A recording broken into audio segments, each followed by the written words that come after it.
Muy buenos días, tengan todos los hermanos, bendiciones para todos. Estamos dando continuidad a este encargo de el ministerio, los ministros del nuevo pacto. Estamos en la serie Las promesas de Dios y el mensaje número 14 es el ministerio de la reconciliación. Me gustaría, antes de entrar en el mensaje, poder extender nuestras palabras de condolencia. Sabemos que algunos hermanos en Venezuela partieron esta semana y sean nuestras palabras para aquellos hermanos que están pasando dolor o que lo pasaron y que de alguna forma experimentaron una pérdida física. También tenemos conocimiento de que el COVID ha aumentado el número de contagios entre los hermanos. Seguimos nuestra cadena de oración. Las cadenas de oración siguen activas. Tenemos nuestras cadenas de ayuno. Pedimos a los hermanos que continuemos y que no descuidemos nuestra línea de batalla, nuestra cadena de ayuno, nuestra cadena de oraciones. Hemos tenido reportes, ya son más de 20 hermanos que han sido contagiados. Pedimos a los hermanos extender las medidas de seguridad. Por favor, hermanos, cuando nos reunamos, usen sus tapabocas, laven sus manos, guarden todos los asuntos donde hacemos. Vamos a tener grupos pequeños, no estamos en momento de atender grupos grandes.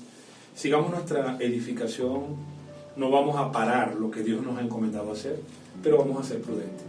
Vamos a buscar guardar la salud de todos los hermanos, principalmente nuestros ancianos y nuestros niños. Aunque cualquier persona pueda ser contagiada, pero son los grupos más vulnerables. Fuera de este asunto, nuestro encargo sigue siendo ganar personas, edificar la iglesia. Simplemente seamos prudentes en la manera en que estamos llevando todas las cosas. Prontamente el equipo de médicos va a pronunciarse, va a dar un pronunciamiento sobre algunas recomendaciones. Y bueno, esperamos que todos los hermanos puedan acatar. Dios les bendiga. Ok, quisiéramos comenzar entonces leyendo 2 Corintios capítulo 5, versículo 18, vamos a leer hasta el versículo 21, y luego vamos a leer Romanos capítulo 5, del 9 hasta el 11. Esto dice 2 Corintios capítulo 5, versículo 18. Y todo esto proviene de Dios, quien nos reconcilió consigo mismo por Cristo, y nos dio el ministerio de la reconciliación. Que Dios estaba en Cristo reconciliando consigo al mundo, no tomándoles en cuenta a los hombres sus pecados, y nos encargó a nosotros la palabra de la reconciliación. Así que somos embajadores en nombre de Cristo, como si Dios rogase por medio de nosotros. Os rogamos en nombre de Cristo, reconciliados con Dios. Al que no conoció pecado, por nosotros lo hizo pecado, para que nosotros fuésemos hechos justicia de Dios en él. Ahora vamos a tomar Romanos capítulo 5, versículo 9. Dice, pues mucho más, estando ya justificados en su sangre, por él seremos salvos de la ira. Porque si siendo enemigos fuimos reconciliados con Dios por la muerte de su Hijo, mucho más, estando reconciliados, seremos salvos por su vida. Y no solo esto, sino también que también nos gloriamos en Dios por el Señor nuestro Jesucristo, por quien hemos recibido ahora la reconciliación. Y un versículo más que quiero acotar es Colosenses capítulo 1, versículo 21. Y a vosotros también, que erais en otro tiempo extraños y enemigos en vuestra mente, haciendo malas obras, ahora os ha reconciliado. Ok, me gustaría comenzar simplemente mostrando que el hombre es enemigo de Dios. Lo que la Biblia enseña es que el hombre es enemigo de Dios. Y una enemistad requiere reconciliación. Por eso el pasaje de Colosenses que leímos, 1:21, dice que éramos enemigos en nuestra mente. Y el pasaje de Romanos capítulo 5 dice que si siendo enemigos. Por eso el hombre necesita ser reconciliado con Dios. Y existen dos aspectos de la reconciliación. Un aspecto es objetivo, significa que Dios se reconcilia con nosotros. Dios hace la paz con nosotros. Hace las paces y finiquita una enemistad. Eso es cuando una persona es salva. Eso sucede. Objetivamente ya dejamos de ser enemigos de Dios. Significa que todos los que recibieron al Señor ya no son más enemigos de Dios. Antes de que una persona sea salva, su posición es ser enemiga de Dios.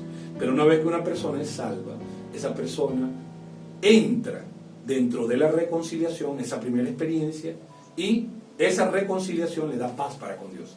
Pero existe un segundo aspecto de la reconciliación, que es el aspecto subjetivo. Orgánicamente, así como Dios tomó el paso para reconciliarse con nosotros, el hombre entonces empieza a reconciliarse con Dios, y esto tiene que ver con que nosotros aprendamos a vivir en el Espíritu.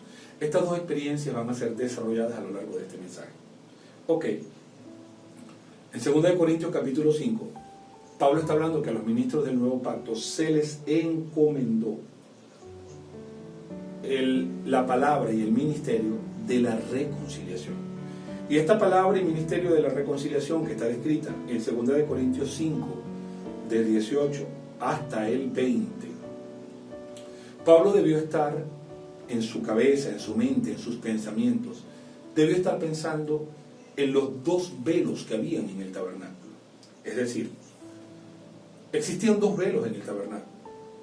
Un primer velo separaba el lugar atrio del lugar santo, y un segundo velo representaba o separaba el lugar santo del lugar santísimo. El primer velo representa la primera reconciliación, la reconciliación objetiva. El segundo velo representa la reconciliación subjetiva. El primer velo tiene que ver con la salvación. El segundo velo tiene que ver con nuestra consagración y poder estar en el Espíritu.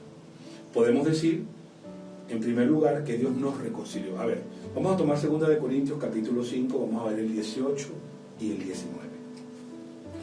Dice, y todo esto proviene de Dios, quien nos reconcilió consigo mismo por Cristo y nos dio, Él, presten mucha atención porque este es el encargo de este mensaje, el ministerio de la reconciliación. Pero preste atención al 18 que dice lo siguiente.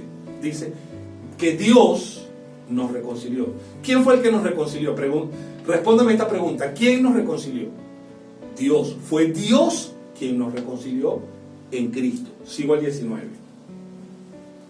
Que Dios estaba en Cristo reconciliando consigo al mundo, no tomándoles en cuenta a los hombres sus pecados, y nos encargó a nosotros la palabra de la reconciliación. Entonces, aquí Dios nos reconcilió, nos dio el ministerio de la reconciliación, y Dios está reconciliando consigo al mundo. Esto corresponde al primer verbo.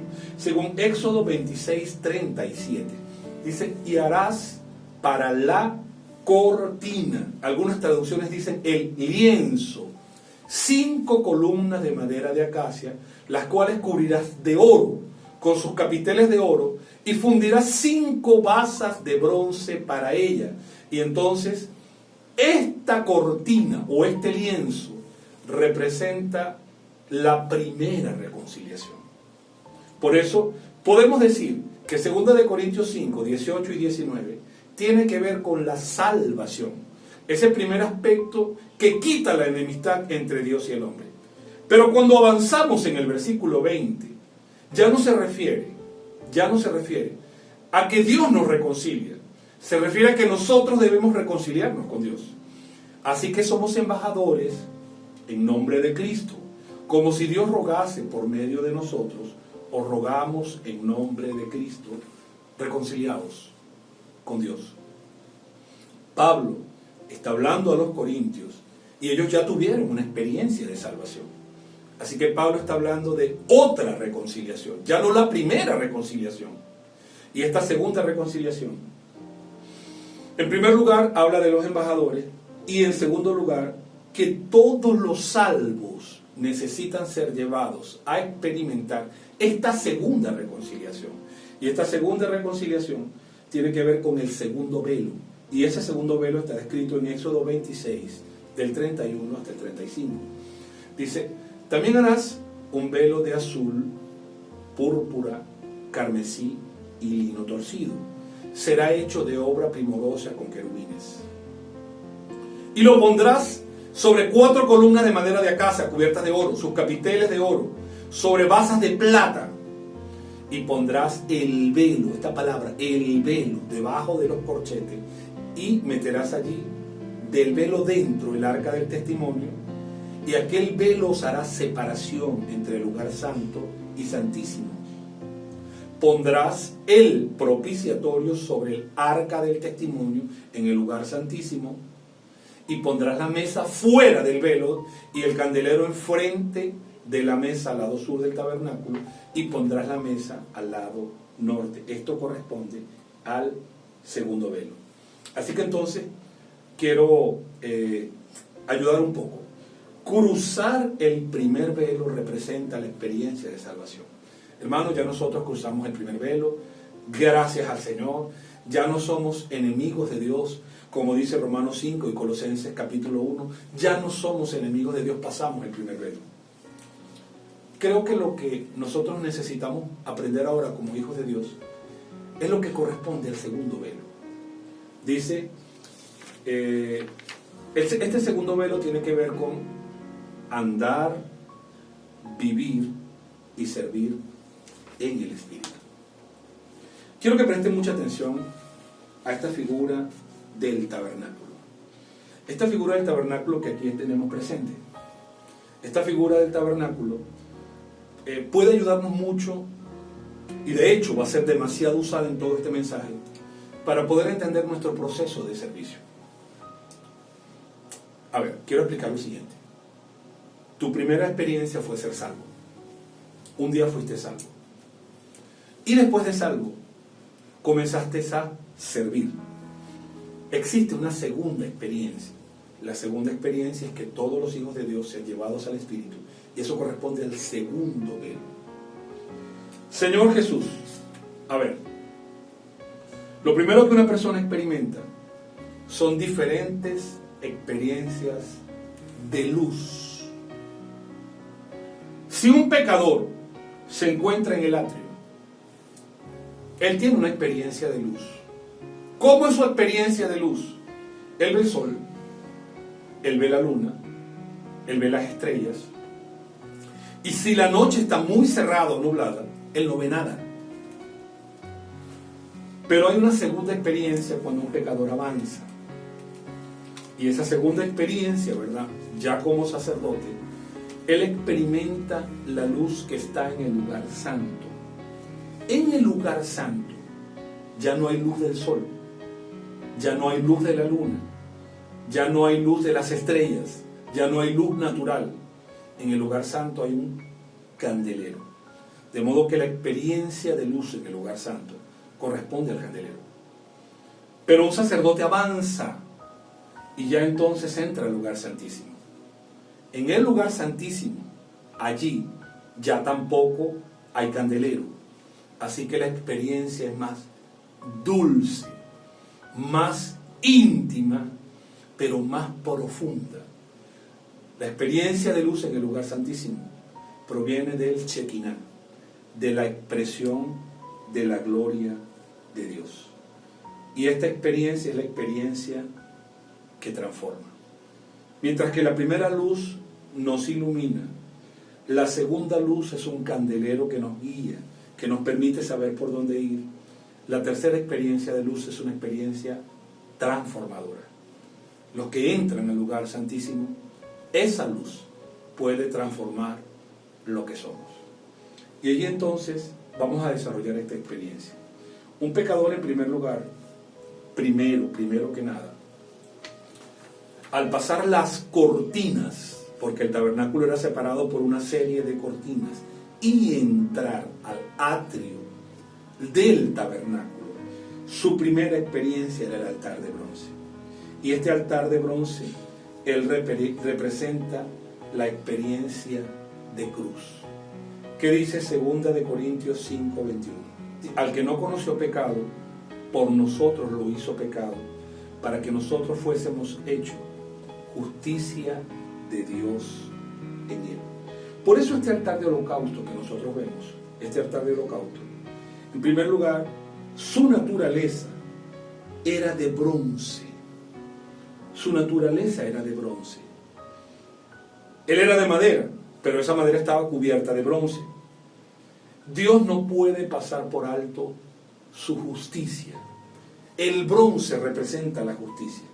Y por eso una persona se encontraba con la justicia de Dios. Si usted se para frente a la justicia de Dios, usted se sentirá pecador, se sentirá deudor, sentirá que está deficiente, sentirá que necesita algo. Es decir, la demanda de Dios es muy grande y usted se verá injusto. Por eso este tabernáculo representa la obra de la cruz. Señor Jesús. Y allí entonces dice lo siguiente en Levítico 1, del 1 al 3, llamó Jehová a Moisés y habló con él desde el tabernáculo de reunión, diciendo: habla a los hijos de Israel y dile, cuando alguno de entre vosotros ofrece ofrenda a Jehová, de ganado vacuno u ovejuno haréis la ofrenda. Si su ofrenda fuera holocausto vacuno, macho sin defecto lo ofrecerá, de su voluntad lo ofrecerá, a la puerta del tabernáculo de reunión delante de Jehová. Existían 5 ofrendas básicas. Existía el holocausto, la flor de harina, existía la ofrenda de paz, la ofrenda por el pecado y la ofrenda por los pecados. Y además existía la ofrenda mecida y la ofrenda encendida. Pero este no es el tema en esta mañana. Otro día pudiéramos disertar sobre eso. Pero en este punto, ¿verdad? En primer lugar, un sacerdote se acercaba temeroso, esa era la actitud. Y esa debe ser tu actitud, hermano, y mi actitud cuando nos acercamos al Señor. Porque él deseaba ser acepto delante de Dios. Y él se sentía incapaz, incompetente, débil, corrupto. Ese era el sentimiento de un sacerdote, de un pecador. Un pecador se aceptaba a Dios por su necesidad. Y por eso esa persona, ese deudo, ese pecador, se acercaba con un animal. Ahí viene el rito de identificación. Entre el versículo 4 y el versículo 7 de Levítico 1 dice lo siguiente: pondrá su mano sobre la cabeza del holocausto y será aceptado para expiación suya. Ese era un rito. Cuando una ofrenda era traída, las manos del sacerdote debían ser impuestas, del pecador debían ser impuestas sobre el holocausto, sobre la ofrenda. Y esa ofrenda era como si fuera el sacerdote. Dice: entonces degollará el becerro en la presencia de Jehová, y los sacerdotes hijos de Aarón ofrecerán la sangre y la rociarán alrededor sobre el altar, y el cual está a la puerta del tabernáculo de reunión, y desollará el holocausto y lo dividirá en sus piezas. Y los hijos del sacerdote Aarón pondrán fuego sobre el altar y compondrán la leña sobre el fuego. Ok. En primer lugar, un sacerdote, un pecador, se sentía en deuda con Dios. Por eso al presentarse delante del altar, él se encontraba como alguien que no tiene cómo pagar una deuda, y ponía el holocausto. Y lo que pasaba con ese holocausto es como si pasara con él. Él merecía ser muerto, cortado en piezas, desollado, y eso le pasaba al animal. Y Dios aceptaba ese sacrificio porque ese animal era su sustituto. Al imponer las manos, ese rito identificaba al pecador con la ofrenda. Porque de otra forma, todos los hombres debieran morir entonces. Porque la paga del pecado es la muerte.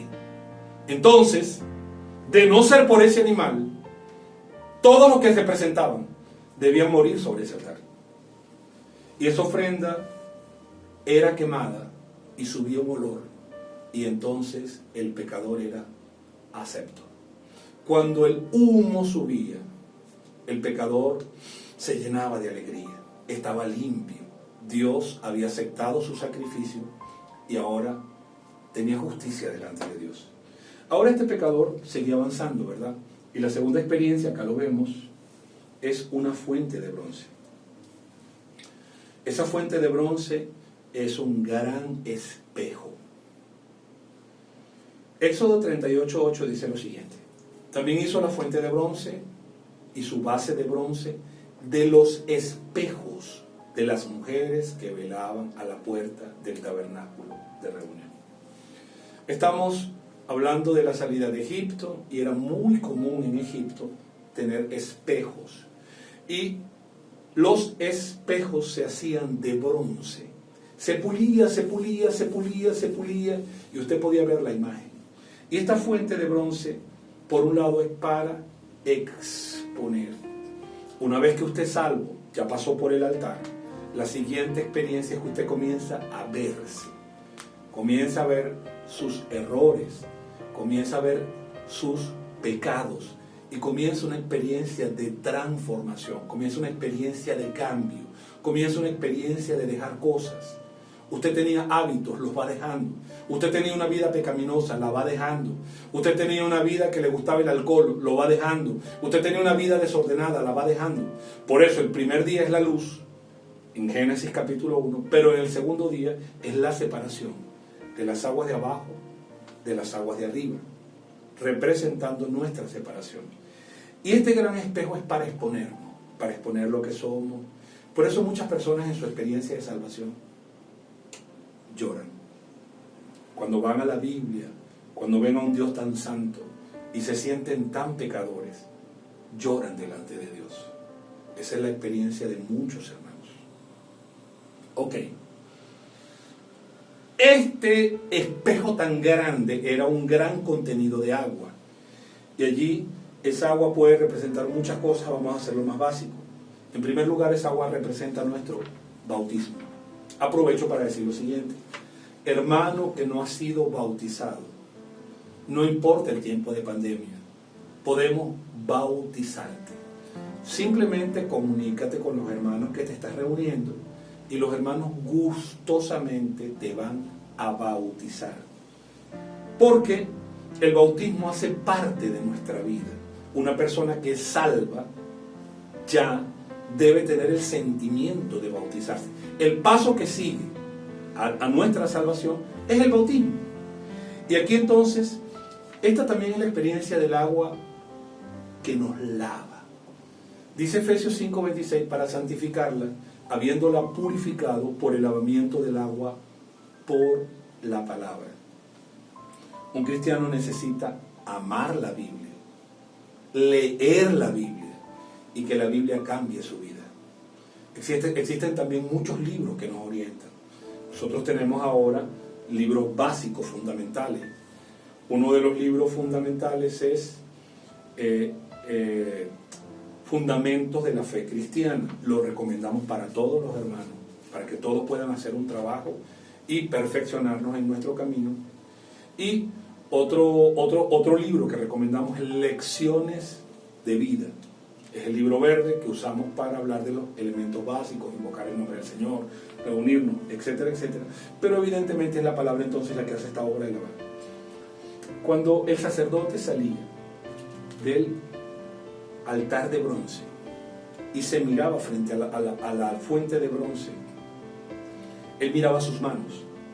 ¿Y cómo estaban sus manos? Llenas de sangre. Y sus pies estaban sucios. Y él entonces debía lavar sus manos y lavar sus pies. Éxodo 30, 18 y 19. Dice: harás también una fuente de bronce con su base de bronce para lavar, y la colocarás entre el tabernáculo de reunión y el altar, y pondrás en ella agua.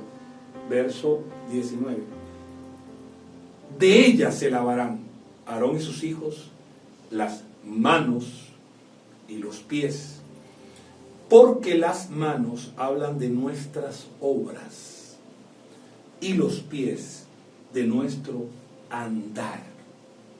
Cuando vamos a entrar a servir al Señor, acá en la experiencia de la fuente, tú y yo necesitamos lavar nuestras manos.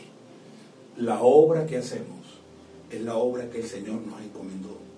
No tenemos una obra propia y debemos lavar nuestros pies, porque cuando servimos no podemos andar de cualquier manera. Andamos según lo que Dios ha determinado. Y allí entonces nosotros por fin nos encontramos con el lienzo, el primer velo. Ustedes lo pueden ver acá, ¿verdad? 5 columnas que hacen 4 caminos, 4 entradas. Eso está en Éxodo 26, del 36 hasta el 37. Harás para la puerta del tabernáculo una cortina de azul, púrpura, carmesí, lino torcido, obra de recamador. Y harás para la cortina 5 columnas de madera de acacia, las cuales cubrirás de oro con sus capiteles de oro, y fundirás 5 basas de bronce para ellas. Y esta cortina, algunas traducciones la llaman lienzo, representa que el hombre entonces, habiendo pasado la experiencia del altar y la experiencia de la fuente, está en la posición de servir a Dios. Las 5 columnas hablan de la responsabilidad. Sus basas son de bronce, porque el bronce representa el juicio. Fuimos pasados por juicio. Y estas 5 columnas representan lo que en el Nuevo Testamento se define como los 5 aspectos macros del servicio: apóstoles, profetas, evangelistas, pastores y maestros. Estas 5 columnas representan el alcance de todos los ministerios, porque es como si todos los ministerios estuvieran invitando a los pecadores que acaban de pasar por el atrio y que acaban de pasar por la fuente ahora a servir. Ya los hermanos fueron bautizados, ¡qué alegría! Ya los hermanos lavaron sus manos, ¡qué alegría! Ya los hermanos lavaron sus pies, ¡qué alegría! Entonces apóstoles, profetas, evangelistas, pastores y maestros le dan la bienvenida al servicio. Hermano, queremos que todos sirvan. Jóvenes, hermanos, hermanas, este primer velo es una invitación. Ya pasamos 2 experiencias. Pasamos el altar de bronce, pasamos la fuente de bronce, y ahora queremos a todos los hermanos pasar al lugar santo. Y el lugar santo significa servicio, vida de iglesia. Y por eso aquí nosotros tenemos inclusión, entusiasmo y excelencia. Hermana que no está sirviendo en este momento, hermano que no está sirviendo en este momento, ora un poco al Señor, considera cuáles son tus habilidades, pídele al Señor y ponte a disposición de los hermanos para que seas incluido en los servicios. Y entonces allí aparece la entrada para poder servir. Y allí entonces se desarrolla toda la estructura del tabernáculo. Estoy hablando del perímetro del tabernáculo. Y este perímetro del tabernáculo está compuesto de 48 tablas. Éxodo 26:15. Y harás para el tabernáculo tablas de madera de acacia que estén derechas.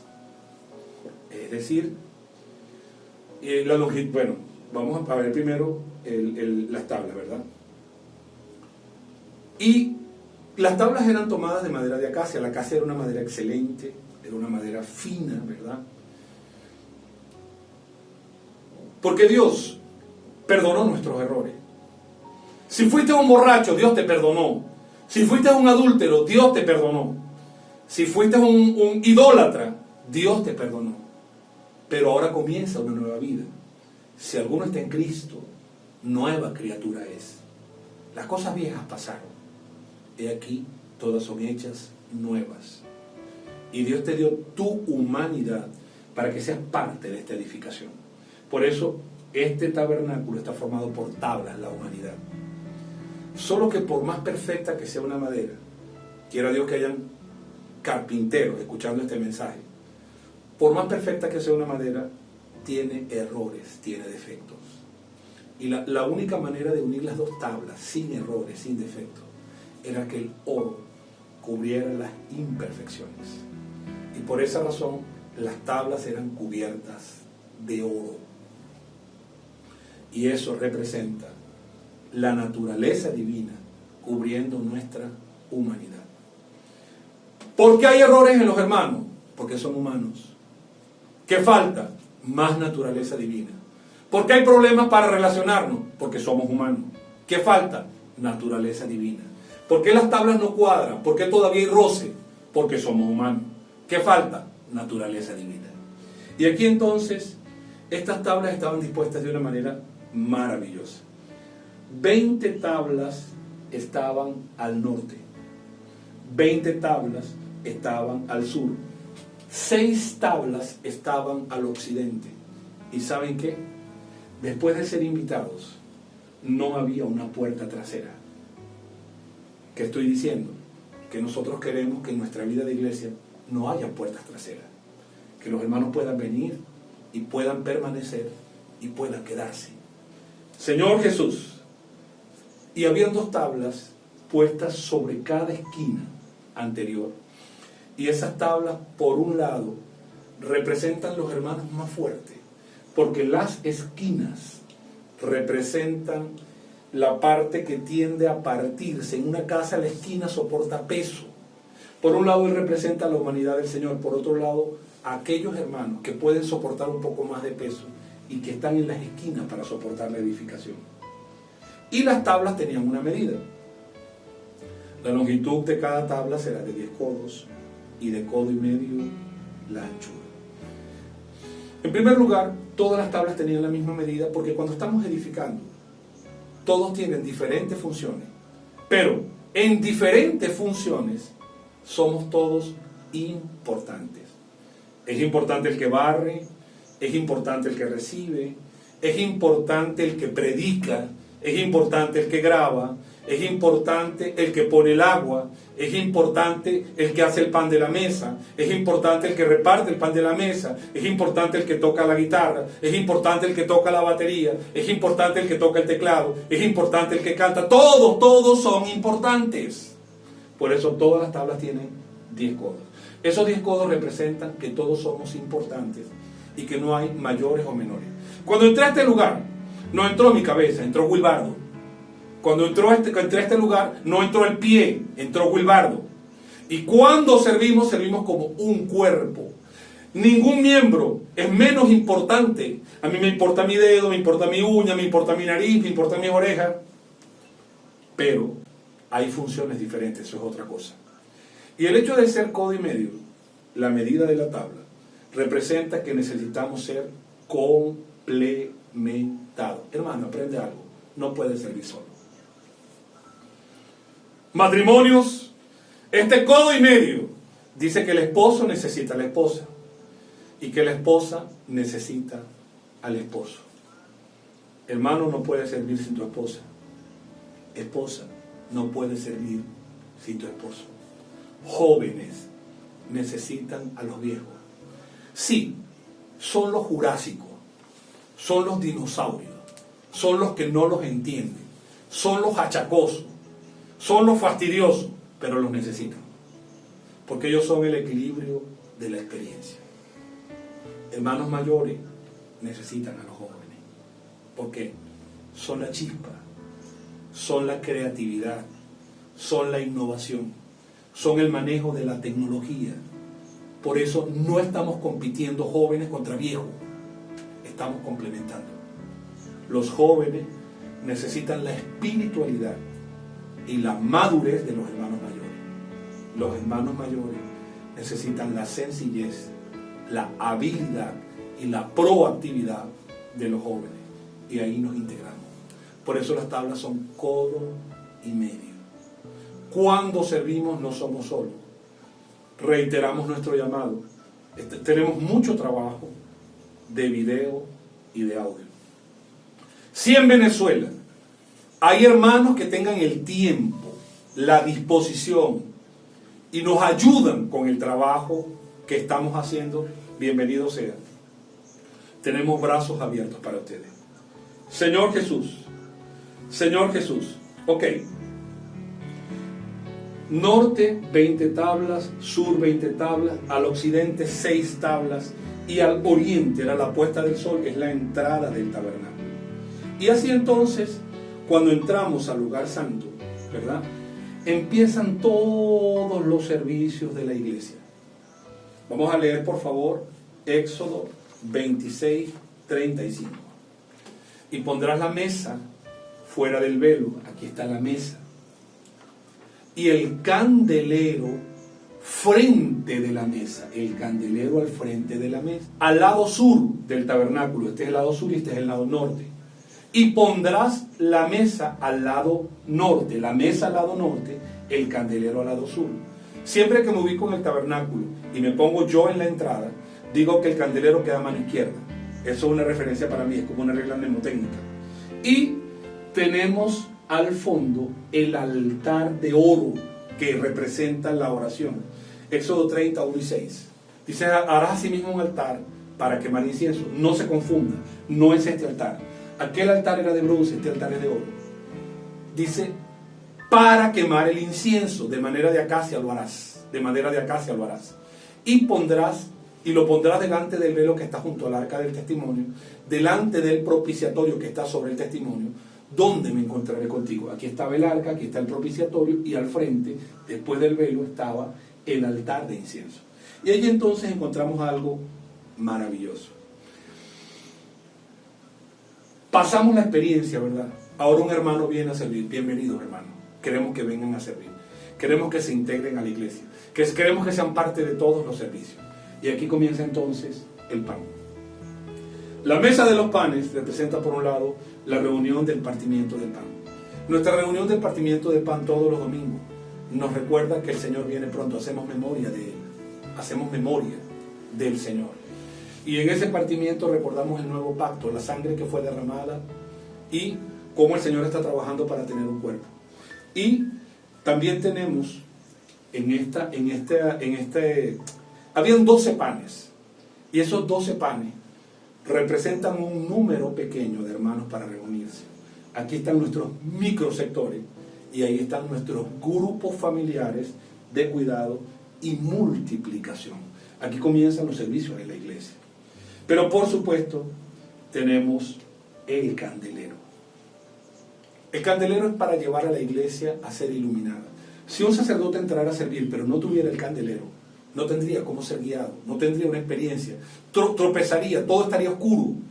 Pero debido a que está un candelero, sabemos por dónde caminar. Y este candelero, él representa la palabra profética, representa el encargo ministerial, la palabra que está siendo dispensada.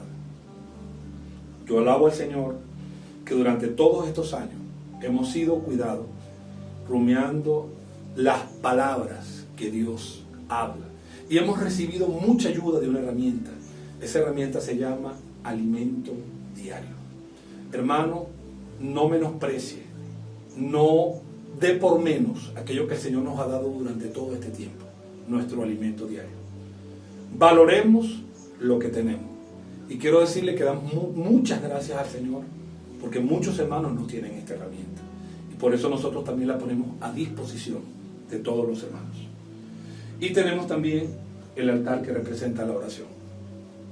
En una vida normal de iglesia, entre todos los servicios, destacan las reuniones pequeñas, destaca todo lo que tiene que ver con la palabra. Y aquí en la palabra, nosotros hablamos de la palabra ministerial y hablamos de todo lo que tiene que ver con el ministerio de la palabra. Ahí están los niños, ahí están los jóvenes, ahí están los adolescentes, ahí están los matrimonios, ahí están las hermanas y la reunión de oración. Todos los hermanos de la iglesia, todos los hermanos deberían estar claros de estos servicios, porque todos deberíamos tener una experiencia de orar. No tu oración colectiva, no tu oración individual, la oración que tiene que ver con la palabra. Y todos tendríamos que ver con la experiencia del candelero y todos tendríamos que ver con las reuniones pequeñas. Señor Jesús, y ahí viene entonces el lugar santísimo. Vamos a ver que esto es el segundo velo. Está en Éxodo 26, 31. También harás un velo de azul, púrpura, carmesí y lino torcido. Será hecho de obra primorosa con querubines. Es este velo que está acá. Y dice, y lo pondrás sobre 4 columnas. Recuerde, aquí hay 5 columnas. Aquí no hay 5, aquí hay 4. Lo pondrás sobre 4 columnas de madera de acacia cubiertas de oro, sus capiteles de oro, sobre sus basas de plata. Todo está basado sobre la plata, porque la plata representa redención. Y si tomamos Hebreos capítulo 10, versículo 20, dice, por el camino nuevo y vivo que Él nos abrió a través del velo, esto es, de su carne. Ok, nos queremos referir a lo siguiente. Ya estamos claros en la primera parte, ¿verdad? Pero en esta segunda parte existe una separación entre el lugar santísimo y el lugar santo. Y esta separación es este velo. La segunda reconciliación de que estamos hablando, es pasar el segundo velo. Ya todos pasamos el primer velo, ahora estamos pasando el segundo velo. ¿Qué representa pasar el segundo velo? Significa estar en el Espíritu. Voy a darles un versículo. Mateo 27, 51. Y aquí el velo del templo se rasgó en dos, de arriba abajo, y la tierra tembló, y las rocas se partieron. 4 columnas hacen 5 entradas. Y estas 5 entradas, que nosotros vemos en el velo, ¿verdad? Estas 3 entradas que vemos en el velo representan al Padre, al Hijo y al Espíritu. Y la del medio fue abierta, de arriba abajo, representando que el Hijo fue partido para darnos acceso. En el Antiguo Testamento, nadie podía entrar al lugar santísimo. El sumo sacerdote una vez al año. Pero hoy nosotros tenemos el lugar santísimo todos los días, 24 horas, 365 días del año. Basta invocar el nombre del Señor, basta que tú vayas a tu intimidad, basta que te arrodilles, basta que busques orar al Señor, inmediatamente se abre para ti. Está abierto el contacto para entrar al lugar santísimo. Y cuando entramos al lugar santísimo, tenemos el arca y tenemos la tapa, que es el propiciatorio. Éxodo 25, del 20 al 22. Dice, y los querubines extenderán por encima las alas, cubriendo con sus alas el propiciatorio. Sus rostros, el uno frente del otro, mirando el propiciatorio. Los rostros de los querubines, es decir, los querubines miraban hacia el propiciatorio y extendían sus alas, y ellos se tocaban. Y pondrás el propiciatorio encima del arca, era la tapa. Y en el arca pondrás el testimonio que yo te daré. No vienen detalles, pero quiero decirles que lo que estaba en el propiciatorio era la vara de Aarón que reverdeció, las tablas de la ley y el maná escondido, una urna con el maná escondido. Y de allí me declararé a ti y hablaré contigo sobre el propiciatorio, de entre los 2 querubines que están sobre el arca del testimonio, todo lo que yo te mandare para los hijos de Israel. Y entonces, este último era el fin. La intención era que toda esta trayectoria llevara a los hermanos al lugar santísimo. La mayor gloria de un sacerdote era entrar al lugar santísimo. Y en el Nuevo Testamento el velo está abierto para que todos los hijos de Dios vayan al lugar santísimo. ¿Qué es la primera reconciliación? Entrar a servir, ser salvo y entrar a servir. Pero ¿qué es la segunda reconciliación? Es entender que cuando servimos, no servimos en nuestra carne, en nuestras habilidades, sino que necesitamos una experiencia espiritual. Cuando Pablo dijo, os rogamos reconciliados con Dios, está hablando, sirvan en el Espíritu. Así que somos embajadores en nombre de Cristo, 2 Corintios 5:20, como si Dios rogase por medio de nosotros. Os rogamos en nombre de Cristo, reconciliados con Dios. Somos embajadores. Nuestro encargo es llevar a los pecadores a la primera reconciliación y a los que son salvos a la segunda reconciliación. Por eso tenemos muchas herramientas y ya estamos terminando. Por eso tenemos el colportaje dinámico. Es impresionante, hermanos, impresionante el número de libros que han llegado a colocar los colportores dinámicos. Nuestra meta, y en este año con pandemia y todo, estamos rumbo a 1 millón de libros en Brasil.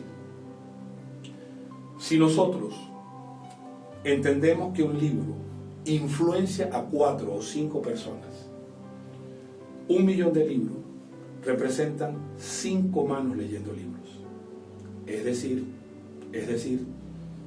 5 millones de personas en un año. Eso significa que en 5 años nosotros pudiéramos hablar de 25 o más millones de personas. Y esto es una gran cantidad, esto es algo maravilloso que está sucediendo con el colportaje dinámico.